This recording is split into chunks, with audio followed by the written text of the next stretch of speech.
നമ്മൾ ദിവസവും കഴിക്കുന്ന ഒരു കായ ഒരിക്കലും വിഷമുള്ളതാന്ന് പറയപ്പെട്ടിരുന്നു. ഇതാന്നല്ലേ തക്കാളി. സൗത്ത് അമേരിക്കയിൽ 5500ഓളം മൈലുകൾ നീളമുള്ള പർവ്വതനിരകൾ, ആൻഡസ് പർവ്വതനിരകൾ എന്ന് പറയും. അപ്പോൾ ആ ആൻഡസ് പർവ്വതനിരകളിൽ കാണപ്പെട്ട ഒരു കായയായിരുന്നു ഈ തക്കാളി എന്ന് പറയുന്നത്. പിന്നീട് മീസോ അമേരിക്കയിൽ ആൾക്കാരത് വളർത്തി പിന്നീടത് അവിടെ നിന്ന് യൂറോപ്പിലേക്ക്, മറ്റ് സ്ഥലങ്ങളിലേക്ക്, മറ്റ് രാജ്യങ്ങളിലേക്ക് അത് വ്യാപിച്ചു എന്നാണ് പറയപ്പെടുന്നത്. അപ്പോൾ നമ്മുടെ തക്കാളിയുടെ ആൻഡീസ് പർവ്വതനിരകളിലെ തക്കാളിയുടെ ഉത്ഭവം എന്ന് പറയുകയാണെങ്കിൽ ഇക്വഡോർ, ബൊളീവിയ എന്നീ സ്ഥലങ്ങളിലുള്ള കാട്ടു തക്കാളി, അത് ചെറിയ പുളി അങ്ങനെയുള്ള ഒരു കാട്ടു തക്കാളി ഇനമായിരുന്നു. പിന്നെ അതിനുശേഷം നമ്മൾ പറയുകയാണെങ്കിൽ യൂറോപ്പിൽ എമ്പാടും 1500കളിൽ അത് സ്പ്രെഡ് ചെയ്തു എന്നുള്ളതാണ്.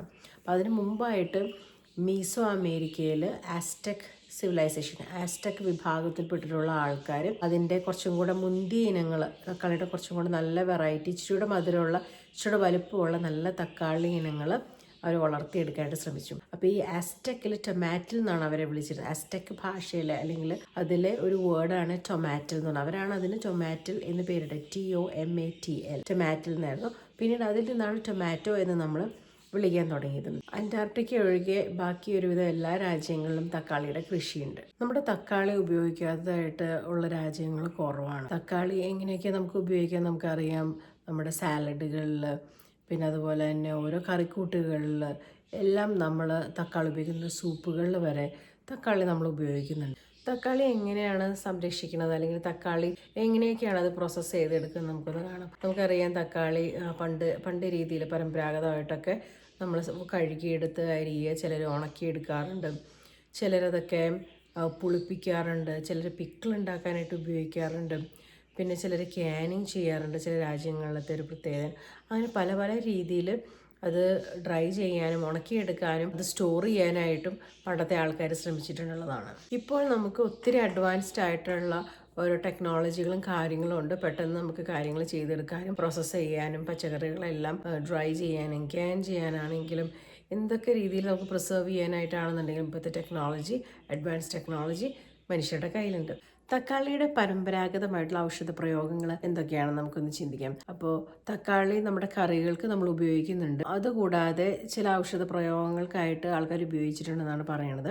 ബ്യൂട്ടി, അതായത് ഭംഗി, സൗന്ദര്യവർദ്ധക വസ്തുക്കൾ ഇത് ഉപയോഗിക്കാറുണ്ട്. പ്രത്യേകിച്ച് ലേഡീസൊക്കെ മുഖത്ത് അതിൻ്റെ സ്കിന്നിൻ്റെ വൈറ്റ്നെസ്സിന് വേണ്ടിയിട്ടും, പിന്നെ അതുപോലെ തന്നെ മുഖത്തെ പാടുകൾ മായ്ക്കാനായിട്ടൊക്കെ തക്കാളി ഉപയോഗിക്കുന്നത് ഞാൻ കണ്ടിട്ടുണ്ട്. തക്കാളിയിൽ ചിലപ്പോൾ പഞ്ചസാരയൊക്കെ ഇട്ടിട്ട് മുഖത്ത് സ്ക്രബ് ചെയ്യുക. അപ്പോൾ നല്ലൊരു സ്ക്രബായിട്ടും ആക്ട് ചെയ്യും. മാത്രമല്ല അത് സ്കിന്നിൻ്റെ ഫെയർനെസ്സിനും. ഭക്ഷണ സംസ്കാരം എടുക്കുകയാണെന്നുണ്ടെങ്കിൽ നമുക്കറിയാം പലതരം പാസ്തകളിലേക്ക് ഈ ഒരു ടൊമാറ്റോ ഉപയോഗിക്കുന്നുണ്ട്.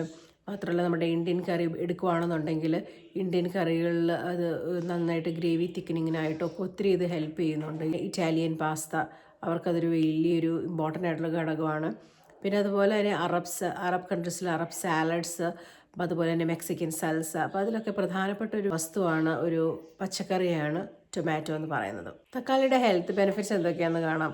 നമുക്കറിയാം തക്കാളി കാണുമ്പോൾ തന്നെ നല്ല റൈപ്പായിട്ട്, നല്ല റെഡ് അല്ലെ, നല്ല പഴുത്ത തക്കാളി ഉണ്ടല്ലേ. പക്ഷേ തക്കാളി ആയാലും പഴുത്ത തക്കാളി അത് കാണുമ്പോൾ തന്നെ നല്ലത് ഹൈഡ്രേറ്റഡ് ആയിട്ടാണ് നമുക്ക് അത് കാണാനായിട്ട് സാധിക്കുക. 95% ജലാംശം, വാട്ടർ കണ്ടൻറ്റ് അതിനകത്തുണ്ട്. പിന്നെയെന്ന് പറയുകയാണെന്നുണ്ടെങ്കിൽ തക്കാളി വൈറ്റമിൻ സി റിച്ച് ആണ്. ഫോളേറ്റ്സ് ഉണ്ട്, ആൻറ്റി ഓക്സിഡൻസ് ഉണ്ട്. അത്രയല്ല അതിൽ ലൈക്കോപ്പീൻ എന്ന് പറഞ്ഞിട്ടുള്ള ഒരു ഘടകം അടങ്ങിയിരിക്കുന്നതോടെ അത് ഹൃദയാരോഗ്യത്തിന് ഒത്തിരി നല്ലതാണ്. അണുബാധയെ അത് പ്രതിരോധിക്കുന്നു എന്നാണ് പറയപ്പെടുന്നത്. പരിസ്ഥിതിയിൽ തക്കാളിയുടെ പങ്ക് എന്താണെന്ന് നമുക്കൊന്ന് ആലോചിക്കാം. തേനീച്ചകൾക്ക് ഇത് വളരെ നല്ലൊരു ആഹാരമാണെന്നാണ് പറയുന്നത്. പ്രത്യേകിച്ച് ബംബിൾ ബീസിന് ബസ് പോളിനേഷന് ഭയങ്കരമായിട്ട് ഇത് ഹെൽപ്പ് ചെയ്യുന്നു എന്നാണ് പറയുന്നത്. അതിൻ്റെ ഡീറ്റെയിൽസിലേക്കൊന്നും ഞാൻ പോകുന്നില്ല. നമുക്കത് പിന്നീടാണെങ്കിലും നമുക്ക് അതിനെപ്പറ്റി ഒരു ഡിസ്കഷൻ അല്ലെങ്കിൽ നമുക്ക് അതിനെപ്പറ്റി ഒന്ന് ആലോചിക്കാം. ഹണി ബീസ്, എൻ്റെ എല്ലാ വീഡിയോസിലും ഞാൻ എപ്പോഴും പറയാറുള്ളതാണ് ഹണി ബീസിനെ പറ്റിയിട്ട്. പ്രത്യേകിച്ച് ഞങ്ങൾക്ക് ഇവിടെ സമ്മർ ആകുമ്പോഴത്തേക്കും ഹണി ബീസ് ഈ പോളിനേഷൻ ഒത്തിരി ഹെൽപ്പ് ചെയ്യുന്നുണ്ട്. അത് പല പല ചെടികൾ, ഒരു ചെടിയിൽ നിന്ന് മറ്റൊരു ചെടിയിലേക്ക് പോവുകയും അത് പോളിനേഷൻ സഹായിക്കുകയും നമ്മുടെ കാലാവസ്ഥ വ്യതിയാനങ്ങളിലൊക്കെ ഇതിന് ഭയങ്കര ഒരു ഇമ്പോർട്ടൻ്റ് ആയിട്ടുള്ള റോള് തന്നെയുണ്ട്. അപ്പം ബംബിൾ ബീസിൻ്റെ ബസ് പോളിനേഷന് തക്കാളി പൂക്കൾ ഒത്തിരി സഹായിക്കുന്നുണ്ടെന്നാണ് പറയുന്നത്. മണ്ണിൻ്റെ ആരോഗ്യത്തിനെ ഇത് സ്ഥിരപ്പെടുത്തുന്നുണ്ട്. മാത്രമല്ല അനേകായിരം സൂക്ഷ്മാണുക്കളെ സംരക്ഷിക്കുകയും ചെയ്യുന്നുണ്ട്. തക്കാളിയിൽ പലതരത്തിലുള്ള ഇനങ്ങളുണ്ട്, പലതരത്തിലുള്ള ഹെയർലൂം ഇനങ്ങളുണ്ടെന്നാണ് പറയുന്നത്. ഇത് ബയോഡൈവേഴ്സിറ്റീനെ പ്രൊട്ടക്റ്റ് ചെയ്യുന്നു. മാത്രമല്ല ക്ലൈമറ്റിനെ സ്ഥിരപ്പെടുത്തുന്ന കാര്യം കൂടിയുണ്ട്. ക്ലൈമറ്റിനെ സ്ഥിരപ്പെടുത്തുന്നതിൽ തക്കാളിയുടെ അല്ലെങ്കിൽ തക്കാളി ചെടിക്ക് ഒരു പ്രത്യേക റോളുണ്ടെന്നാണ് പറയുന്നത്. തക്കാളി എങ്ങനെ നമുക്ക് സംരക്ഷിക്കാം എന്നുള്ളത് സാധാരണ ഒരു എന്ന നിലയിൽ, ഒരു അമ്മയുടെ കാഴ്ചപ്പാടെന്ന നിലയിൽ എനിക്ക് പറയാനായിട്ട് സാധിക്കും. ഫേവറബിൾ ക്ലൈമറ്റ് ഉള്ളവർ തക്കാളിയുടെ കുരുവെല്ലാം കയ്യിലുള്ളവർ അത് വളർത്താനായിട്ടും വീടിൻ്റെ മുറ്റത്തും അതുപോലെ തന്നെ ജനലിൻ്റെ സൈഡിലും ഒക്കെ ആയിട്ട് ചെറിയ ചെറിയ ചട്ടികളിലൊക്കെ നമുക്ക് വെക്കുകയാണെന്നുണ്ടെങ്കിൽ തക്കാളി വളർത്തിയെടുക്കാനായിട്ട് നമുക്ക് സാധിക്കും. പ്രത്യേകിച്ച് നമ്മുടെ നാട്ടിലെ ക്ലൈമറ്റിലൊക്കെ ഇല്ലേ, അതൊക്കെ പ്രത്യേകിച്ച് നന്നായിട്ട് വളർന്നു വരികയും നല്ല ഫലം കായ്ക്കുകയും ചെയ്യും. ഞങ്ങൾക്ക് ഇവിടെ പറയുകയാണെന്നുണ്ടെങ്കിൽ നമുക്ക് സമ്മറിൽ മാത്രമേ ഈ തക്കാളിയൊക്കെ നമുക്ക് കൃഷി ചെയ്യാനായിട്ട് പറ്റുള്ളൂ. സമയത്ത് കൃഷി ചെയ്ത് അങ്ങനെ ശ്രമിച്ചിട്ടില്ല. അപ്പോൾ ഇപ്രാവശ്യം എനിക്ക് തക്കാളി വെക്കാനായിട്ട് സാധിച്ചിട്ടില്ല. കഴിഞ്ഞ കൊല്ലം തക്കാളി വെച്ചായിരുന്നു ഞങ്ങൾ. തക്കാളി നമ്മൾ ചട്ടിയിൽ നമ്മൾ പ്ലാന്റ് ചെയ്തതിന് ശേഷം അത് നമ്മൾ മണ്ണിലേക്ക് എടുത്ത്, അത് വളർന്നു വന്നപ്പം അത് നമ്മൾ മണ്ണിലേക്ക് എടുത്തത് ട്രാൻസ്ഫർ ചെയ്തു. അപ്പോൾ ഒത്തിരി തക്കാളി കിട്ടിയില്ലെങ്കിൽ ഒരു 3-4 തക്കാളി നമുക്ക് ജസ്റ്റ് കിട്ടി. അതൊരു ട്രയലായിരുന്നു. നമ്മളിവിടുത്തെ മണ്ണിൽ അത് വളരുമോ എന്നുള്ളതൊക്കെ എനിക്കൊരു ഡൗട്ടായിരുന്നു. എങ്കിലും അത് തക്കാളി നമ്മൾ അതിലേക്ക് പ്ലാന്റ് ചെയ്യുകയും ചേട്ടായിയാണ് ഹെൽപ്പ് ചെയ്തത് കേട്ടോ. മോസ്റ്റ്ലി ചേട്ടായിക്കാണ് ആ പ്ലാന്റിനെ പറ്റിയിട്ടുള്ള അവയർനെസ്സും കാര്യങ്ങളൊക്കെ ഉള്ളത്. അങ്ങനെ നമ്മൾ അതെടുത്ത് നമ്മൾ മണ്ണിലേക്ക് അത് മാറ്റി വയ്ക്കുകയും ചെയ്തു. ലോക്കലി അവൈലബിൾ ആയിട്ടുള്ള തക്കാളി, ടൊമാറ്റോ നമ്മൾ വാങ്ങിക്കുകയാണെന്നുണ്ടെങ്കിൽ അത് ലോക്കലായിട്ടുള്ള കർഷകരെ സപ്പോർട്ട് ചെയ്യുകയും ലോക്കൽ ഫാമിങ്ങിനെ സപ്പോർട്ട് ചെയ്യുകയും ചെയ്യുന്നു. പിന്നെ മൂന്നാമത്തെ കാര്യം എന്ന് പറയുന്നത് വിത്തുകൾ സംരക്ഷിക്കുക എന്നുള്ളതാണ്. തക്കാളിയുടെ വിത്തുകളെല്ലാം നമ്മൾ സംരക്ഷിക്കാനും നമ്മൾ അതിനെ പ്രൊട്ടക്റ്റ് ചെയ്യുകയും ചെയ്യുമ്പം ബയോഡൈവേഴ്സിറ്റി, അതിൻ്റെ പ്രൊട്ടക്ഷന് നമ്മൾ ഹെൽപ്പ് ചെയ്യുകയാണ് നമ്മൾ ഇൻഡയറക്റ്റായിട്ട് നമ്മൾ ചെയ്യുന്നത്. ഈ നമ്മൾ തക്കാളിയുടെ തൊലിയും കുരുവും അത് മണ്ണിനെ സമ്പന്നമാക്കുന്നു. അപ്പോൾ ഇത് നമ്മൾ കട്ട് ചെയ്യുക അല്ലെങ്കിൽ അതിൻ്റെ വേസ്റ്റ് ആയിട്ടുള്ള ഭാഗങ്ങളൊക്കെ ഉണ്ടെങ്കിൽ നമ്മൾ അത് പ്രോപ്പറായിട്ട് നമ്മൾ അത് കമ്പോസ്റ്റ് ചെയ്യാനൊക്കെ നമുക്ക് ഉപയോഗിക്കുകയാണെന്നുള്ളത് മണ്ണിനെ വളക്കൂറുള്ളതാക്കും. അത് നമുക്കറിയാവുന്നൊരു കാര്യമാണ്. നമുക്കറിയാം ഈ ചെടികളൊക്കെ വളർന്നു വരുമ്പം പലതരത്തിലുള്ള കീടങ്ങൾ അതിൻ്റെ ഇലകളെല്ലാം തിന്നുകയും ചിലപ്പോൾ അത് നശിച്ചു പോകാനായിട്ടൊക്കെ ഇടയുണ്ട്. കെമിക്കൽസ് ഉപയോഗിക്കുന്നതിന് പകരം നമ്മൾ കീടനാശിനികൾ ഉപയോഗിക്കുന്നതിന് പകരം നമ്മൾ നാച്ചുറൽ ആയിട്ടുള്ള കീടനാശിനികൾ ഉപയോഗിക്കാനാണ് റെക്കമെൻഡ് ചെയ്യാം. നീമോയിലൊക്കെ നല്ലതാണെന്നാണ് പറയുന്നത്. ഞാൻ പേഴ്സണലി ഉപയോഗിച്ചിട്ടില്ല. അത് അറിവുള്ള അഗ്രികൾച്ചറൽ ഫീൽഡിലുള്ള വ്യക്തികളോടും ഓഫീസേഴ്സിനോടൊക്കെ ചോദിച്ചാൽ അവർക്ക് നന്നായിട്ട് അഡ്വൈസ് ചെയ്ത് തരാനൊക്കെ പറ്റും. സാധാരണ രീതിയിലുള്ള കെമിക്കൽസ് ഇല്ലാത്ത നമ്മുടെ നാച്ചുറലി അവൈലബിൾ ആയിട്ടുള്ള കീടനാശിനികൾ ഉപയോഗിക്കുകയാണെങ്കിൽ കുറച്ചും കൂടെ നമുക്കും നല്ലതാണ്. മാത്രമല്ല എൻവയോൺമെൻറ്റ്, പരിസ്ഥിതിക്കും ഒത്തിരി നല്ലതായിരിക്കും. അമ്മമാർക്ക് വേറെ എന്തൊക്കെ ചെയ്യാൻ പറ്റും? നമുക്കറിയാം നമ്മുടെ കുട്ടികളെ നമ്മൾ ഭക്ഷണം കഴിക്കുന്ന സമയത്താണെങ്കിലും നമ്മൾ അവരെ അവെയർ ആക്കാൻ സാധിക്കും. ഫുഡ് എങ്ങനെയാണ്, എവിടെ നിന്നാണ് വരുന്നത്, എങ്ങനെയാണ് ഉൽപ്പാദിപ്പിക്കപ്പെടുന്നത് എന്നുള്ളതിനെ പറ്റിയിട്ട് ഒരു അവെയർനെസ് കൊടുക്കുകയാണെന്നുണ്ടെങ്കിൽ ഫുഡ് വേസ്റ്റേജും അതിൻ്റെ കാര്യങ്ങളെല്ലാം നമുക്ക്, അതിനെ തുടർന്നുണ്ടാകുന്ന പ്രശ്നങ്ങളെല്ലാം നമുക്ക് അവോയ്ഡ് ചെയ്യാനായിട്ട് സാധിക്കും. തക്കാളിയുടെ റോൾ എന്താണ്?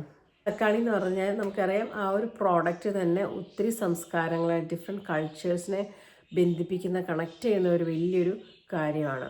ലക്ഷക്കണക്കിന് കർഷകർ തക്കാളിയുടെ കൃഷിയെ ആശ്രയിച്ച് ആണിരിക്കുന്നത് അല്ലേ. ഒത്തിരി കർഷകർ തക്കാളി കൃഷി ചെയ്ത് ജീവിക്കുന്നുണ്ട്.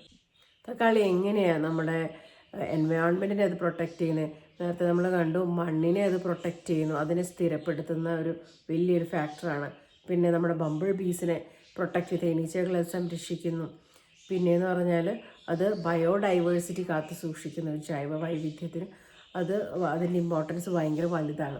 അപ്പോൾ നമുക്കത് ഭയങ്കര ഹെൽപ്ഫുള്ളാണ്. മനുഷ്യർക്കത് വളരെ ചീപ്പായിട്ടും അവൈലബിൾ ആണ്. പക്ഷേ അതിനകത്ത് ഒത്തിരി ന്യൂട്രീഷ്യസും ആണ് ഈ ഒരു തക്കാളി എന്ന് പറയുന്നത്. നമ്മുടെ തക്കാളി എന്ന് പറയുന്നത് ഭൂമിയെ സംരക്ഷിക്കുന്ന വേറൊരു സൂപ്പർ ഹീറോ അല്ലേ. നമ്മുടെ സ്പൈഡർമാനൊക്കെ പറയണ പോലെ റെഡ് കളറിലുള്ള വേറൊരു സൂപ്പർ ഹീറോ ആണ് നമ്മുടെ തക്കാളി. ഇന്നത്തെ എൻ്റെ ഫുഡ് ഹിസ്റ്ററി സീരീസിൽ തക്കാളി നിങ്ങൾക്ക് എല്ലാവർക്കും ഇഷ്ടപ്പെട്ടെന്ന് ഞാൻ വിചാരിക്കുന്നു. അപ്പോൾ ഇതുപോലുള്ള ഫുഡ് ഹിസ്റ്ററി ടോപ്പിക്സ് നിങ്ങൾ ഇഷ്ടപ്പെടുന്നവരാണെന്നുണ്ടെങ്കിൽ നമുക്ക് ഇതുപോലുള്ള ഫുഡ് ഹിസ്റ്ററി ടോപ്പിക്സ് നമുക്ക് എക്സ്പ്ലോർ ചെയ്യാം. ഫുഡ് ഹിസ്റ്ററി ഇത് നമ്മുടെ ചാനലിൽ ഒരു പാർട്ട് മാത്രമാണ്. ഡേ ഇൻ മൈ ലൈഫ്, ഞങ്ങളുടെ കൊച്ചു ഡേ ഇൻ മൈ ലൈഫ് വീഡിയോസും അതുപോലെ തന്നെ ഞങ്ങൾ ചെയ്യുന്ന കൊച്ചു റെസിപ്പീസും വെൽനസ് പ്രാക്ടീസസും ഒക്കെ അത് ഇൻസ്പിറേഷനൊക്കെ ഇഷ്ടമുള്ളവരാണെന്നുണ്ടെങ്കിൽ എൻ്റെ കൂടെ പോകുന്നോളൂ. ഞാൻ ക്രിയേറ്റ് ചെയ്യുന്ന വീഡിയോസ് നിങ്ങൾക്കും എൻജോയ് ചെയ്യാൻ പറ്റും, മറ്റുള്ളവരായിട്ട് ഷെയർ ചെയ്യാനും പറ്റും. അപ്പോൾ ഇങ്ങനെ പോസിറ്റീവ് വൈബ്സ് നമ്മളെല്ലാവരും സ്പ്രെഡ് ചെയ്യാനായിട്ട് ഇത് സഹായകമാകും. So I hope that all of you will love it. You will love it. നിങ്ങളെല്ലാവരും എന്നെ സപ്പോർട്ട് ചെയ്യുമെന്ന് ഞാൻ വിചാരിക്കുന്നു. അപ്പോൾ ഇതുവരെ സപ്പോർട്ട് ചെയ്തവർക്കും ഇനി സപ്പോർട്ട് ചെയ്യാനിരിക്കുന്നവർക്കും എല്ലാവർക്കും ഒത്തിരി നന്ദി. അപ്പോൾ അടുത്ത വീഡിയോയിൽ കണ്ടുമുട്ടാം.